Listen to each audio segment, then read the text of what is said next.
Tema Consejo del Salario, Willy. Sí, Eduardo, tenemos información de lo que fueron las negociaciones y las diferentes propuestas. Por ejemplo, la Unión Industrial Argentina, obviamente esto estaba pactado para subas graduales hasta abril, ¿no? Para que tengas una idea de las diferencias planteadas, que fueron, la verdad, exorbitantes, las diferencias entre las propuestas, entre tanto la parte de las empresas como la parte de los sindicatos. Mirá, lo ponemos simplemente en estos valores. Para la UIA el salario mínimo para fin de abril debería ubicarse en 349.600. Para la CGT, 553.077.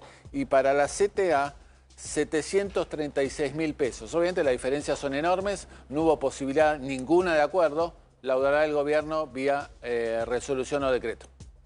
Jorge Solá, ¿Solá o Solá? Solá, soy Solá. italiano. Solá es catalán. Ah, mire usted. Sí, ahí está la diferencia. Así que es de descendencia italiana. Italiana, mis padres vienen de ahí, mi mamá es vasco-francesa, mi abuela es lituana.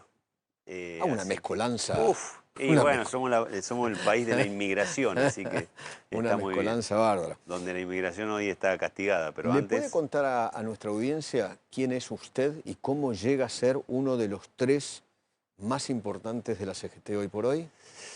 Bueno, soy hijo de Carlos y de Carmen, mis padres trabajadores, sin derechos. Arranco así. Mi papá trabajador camionero, mi mamá empleada doméstica. Nacido en la ciudad de Rufino, pero viviendo en Venado Tuerto, muchísimo tiempo desde que nací.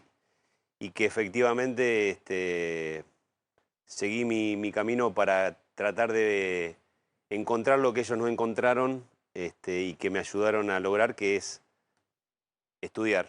Así que a partir de ahí me crié en esa ciudad, fui técnico mecánico, pude hacer la carrera de profesor de biología. Mire usted. Luego me recibí de abogado. ¿De colegio secundario? No, hice un terciario, soy profesor con un terciario de 5 años. Luego me recibí de abogado, hice la carrera libre estudiando en la Universidad Nacional de Rosario y después en Flaxo me diplomé en Sociología y Ciencias Políticas. Trabajé toda mi vida, desde los 8 o 9 años. ¿Por qué de los 8 o 9? Porque en mi casa no sobraba la comida. Qué bárbaro. ¿Y qué trabajaba a los 8 o 9? A los 8 años empecé a trabajar haciendo perchas de madera y bolsitas de carbón, de papel. Qué bárbaro. ¿En eso con trabajaba su papá? mi vieja me cebaba mates de leche. ¿De eso trabajaba su papá? No, eso? mi papá era trabajador camionero. En ese momento trabajaba... ¿Quién hacía las perchas? Las perchas las hacía un vecino, ya ahí estaba el trabajo informal y el trabajo esclavo de niños. Sí, claro. Pero en mi casa, bueno, era un modo de educar. Trabajo infantil es una cosa complicada, ¿no? Sí, mi vieja en realidad trabajaba limpiaba la casa de ese lugar y bueno, yo me ganaba los mangos para ayudar. Qué bárbaro. Y después trabajé en el campo, entre las vacaciones, laburaba sacando los yuyos de la soja, que antes se sacaban así. Es una zona hiper agrícola. Claro. Estudié, y siempre estudiando, mi viejo me pagaron el estudio en una escuela industrial, que era pública, pero que efectivamente era doble turno, pero de esas escuelas donde hay que comprar el tablero para el dibujo, la reglatea y todo eso, que implicaba un gran esfuerzo. Y mis viejos ahí habían conseguido un poquito más de laburo y ya dejé de trabajar tanto. Y después, bueno, entré a laburar en una fábrica metalúrgica y después entré en una compañía de seguros. Y ahí empecé... Y ahí hizo su carrera en seguros. Para llegar a ser el secretario general de seguros primero y de la CGT ahora. Y de la CGT ahora. Sí. Y después terminé estudiando hasta los 40 y pico de años y tengo 60 recién cumplidos.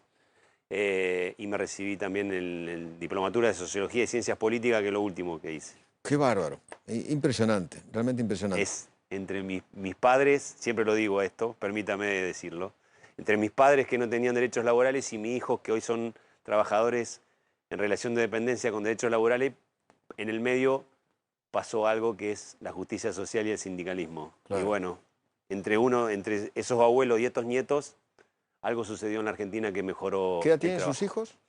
Mis hijos Son jóvenes. Son jóvenes, sí, tienen 28 y 26 años.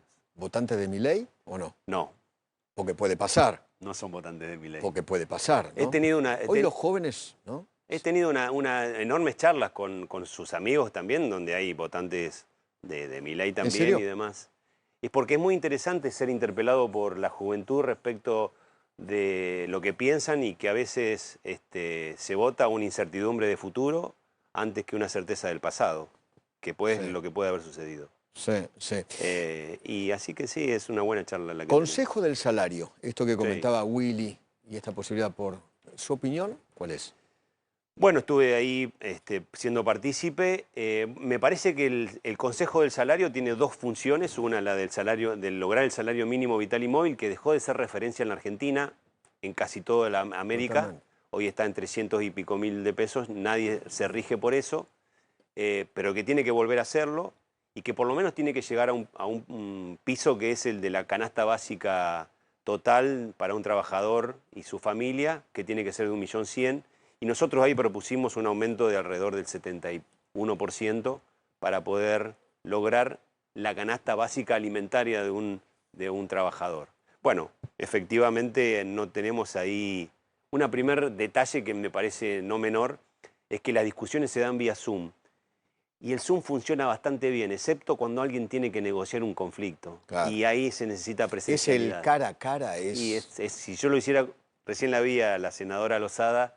Es una manera de entrevistar, está buena, sucede. Me pasó con usted muchas veces. Claro. No, por eso le dije, venga al piso. Sí. No es lo mismo. Usted en el móvil, yo acá, no es lo mismo.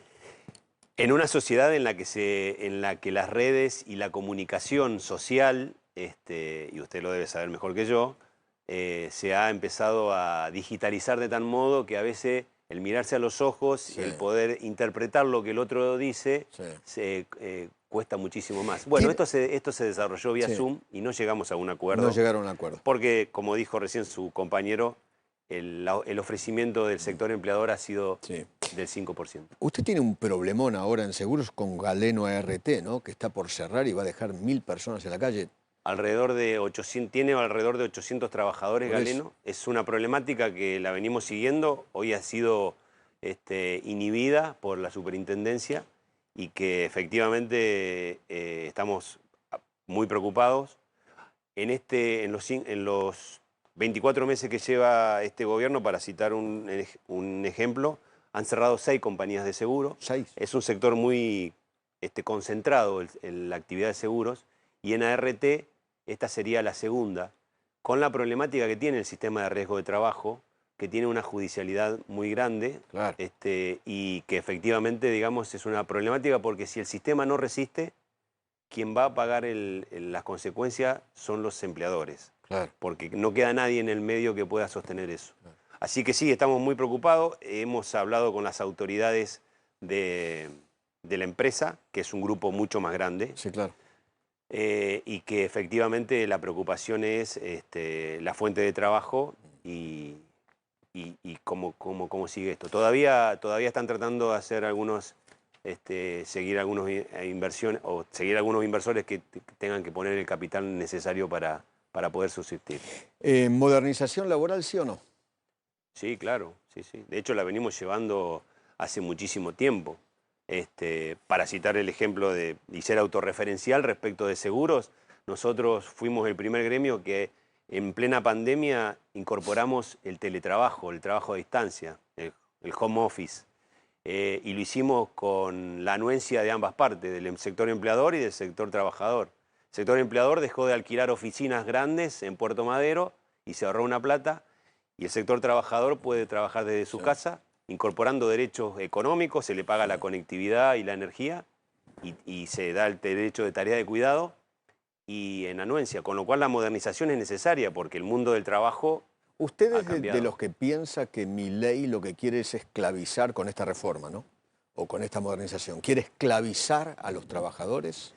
No sé lo que piensa Milei porque nunca he podido hablar con él ni nos han citado en una mesa para decirnos qué es lo que pretenden. Si lo que se pretende es generar empleo genuino, bueno, este no es el camino. Porque para generar empleo genuino hay que primero hacer que Argentina arranque económicamente. Hoy estamos en recesión técnica. ¿Pero usted sabe lo que están sufriendo las pymes? Sí, claro. Venimos, en la CGT acabo de estar con CAME y Consejera, Sí. dos entidades El tema de los empresariales. juicios laborales los está matando. Pero ese no es el problema de la reforma laboral.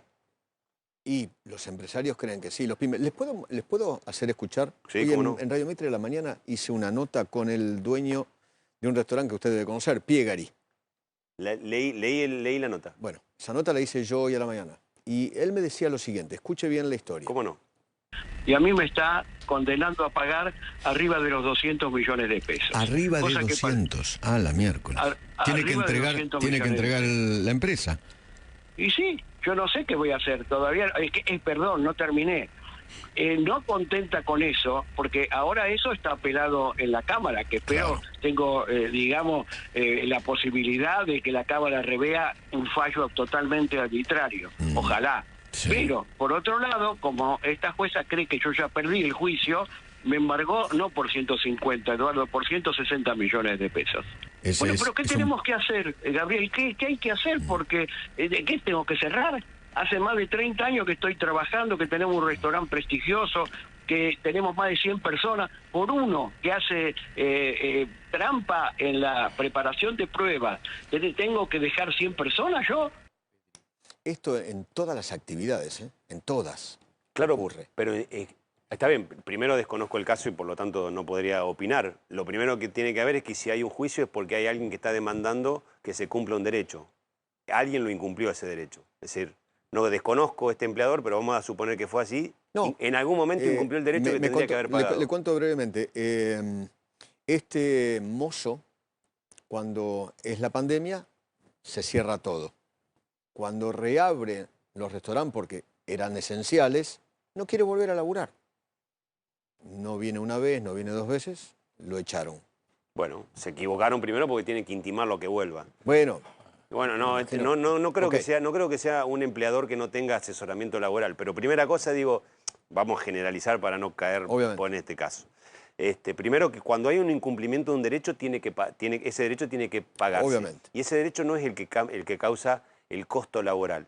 Si se paga en el momento como corresponde, no hay problema. El problema es después, el transcurso de la justicia es un cargo de la justicia. Cuando el gobierno dice, vamos a bajar los costos y pone que hay una judicialización muy grande y que hace indemnizaciones millonarias, bueno, hay un tiempo que se ha pasado sin pagar el derecho que corresponde, con lo cual ese derecho, para alguien que hace un delito, porque tener empleos en negro, no es este el caso, es un delito, tiene que pagar en el momento que corresponde.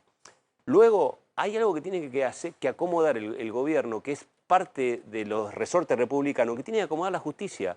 Pero ese es otro dato, no va por la reforma laboral. La reforma laboral, entre lo que sabemos, porque vuelvo a insistir, no hemos sido convocados. Usted si quiere resolver las cosas tiene que invitar a las partes que van a recibir las consecuencias positivas o negativas de la ley que va a llevar adelante. Y acá los empleadores y los trabajadores no hemos sido citados como para decir, che, tenemos esta mirada, ustedes tienen problemas, nosotros también, ¿cuáles son las soluciones que ustedes proponen? Y la verdad que nosotros no nos caracterizamos por oponernos a todo, sino por ser propositivos. hoy estuvo Martínez, por ejemplo, en el Consejo de Mayo hablando de este tema. Sí. ¿Los representa o no? Sí, claro. Sí, ¿no? Y la representación que ha salido caliente como una pipa. Ah, ¿estaba caliente? Y sí, porque ¿Qué le efectivamente... dijo? ¿Qué le dijo? No, ¿Por qué bueno, estaba caliente como una pipa? No, me dijo que efectivamente lo que ratificamos lo mismo que nos pasó hace 15 días atrás. No puede ser que... Se picanteó ahí con Rapanelli, ¿no? No sé el detalle, pero lo que quiero decir con esto es que Gerardo Martínez en esa cuestión fue muy claro y decir todo lo que quieran replicar respecto del decreto de necesidad de urgencia 70/23, la famosa reforma laboral que vino en el decreto... Sí, pero fue muy chiquita.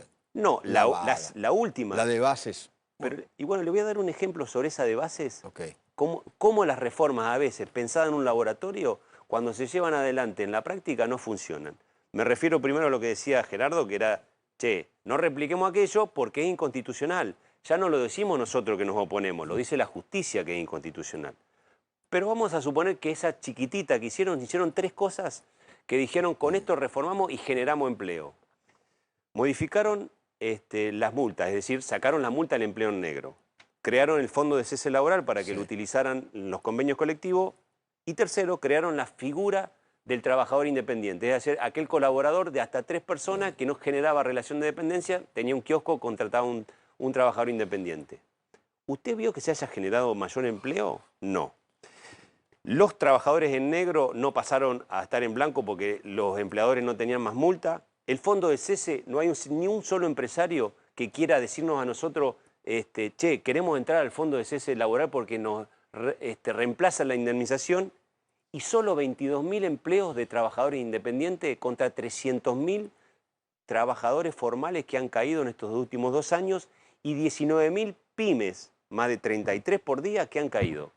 Y eso no fue por la judicialización, porque la judicialización tiene de 8 millones de trabajadores que andan dando vueltas fuera de la formalidad, solo 22.000 son juicios. Esto implica que a veces cuando se crean ideas en algún ministerio como una suerte de iluminados y no se consulta a quienes llevan adelante las tareas, bueno, después cuando se van a la realidad no funcionan. ¿Para que funcione, Eduardo? Tiene que haber inversión genuina, inversión productiva, y eso es lo que no está funcionando. Mire, hasta me atrevo a pensar que quizás sea más factible para que se genere inversión de aquellos que tienen ganas de poner la plata para que haya un negocio y que generen empleo genuino, que primero, antes de la reforma laboral, vayan a la reforma impositiva.